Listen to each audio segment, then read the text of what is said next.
ఇక్కడ మన బండ్ల గణేష్ గారు ఉన్నారు. సో ఆయన ఇప్పుడు ఏం మాట్లాడతారో ఎవరికి తగులుద్దో అని చెప్పి టెన్షన్ అవుతుంటుంది. బట్ అన్న, ఒక మేధావి యొక్క మౌనం దేశానికి ప్రమాదకరం అని ఠాగూర్ సినిమాలో చిరంజీవి గారు చెప్పారు.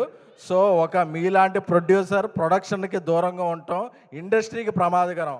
అందుకని మీరు ఎన్నో మంచి సినిమాలు చేయాలి, పెద్ద సినిమాలు చేయాలి, కాంబినేషన్లు చేయాలి అని చెప్పి మేము కోరుకుంటున్నాం. ఎందుకంటే నేను చాలాసార్లు కళ్యాణ్ బాబు అభిమానిగా చూస్తున్నప్పుడు ఎప్పుడు గబ్బర్ సింగ్ స్టార్ట్ అయినప్పటి నుంచి ఎలా ఉంటుంది తమ్ముడు, అదే పగిలిపోద్ది అని బీప్ అని చెప్పేవాడు ఆయన.